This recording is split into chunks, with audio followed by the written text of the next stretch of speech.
Mənim yoluma bax, əzəldən haqdır. Haqqı gücsüz bilib, gülmək günahdır. Gələcək, cəzanı çəkməyin vaxtdır.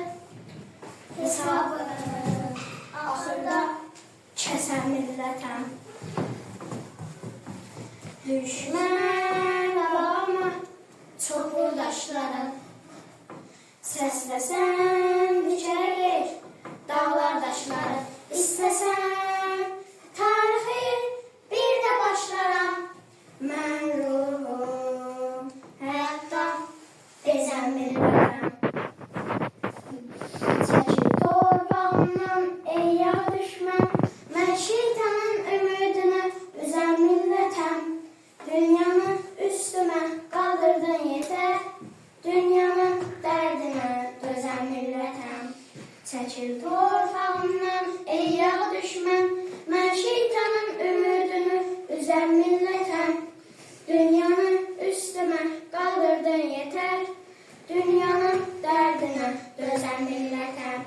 Bu dünyanın dərdinə dözən millətəm. Tarix bizə pay ayırıb, onlar yoldur gözəl vətən. Damarında qanun coşub Azərbaycan kəlməsinə. Tarixinin ölməz eşki milyonlar. Babaların igid ruhu dirildi. Ömür bizə vətən üçün verildi. Qisas deyir Türkiyada şahımız. Qurban getsək halal olsun qanımız. Olansız da özümüzü almasaq, vətən bizə oğul deyib ölməsin. Dur qardaşım, silahımız qeyrətdir. Cənnət ruhu bizə sər dəyməsin.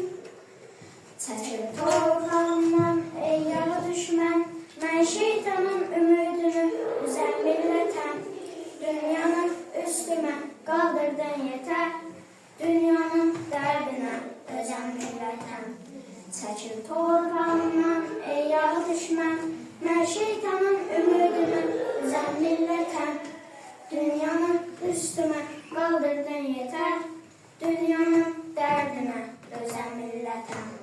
Bu dünyanın dərdinə dözən millətəm. Düşmənin bağrını yaran millətəm.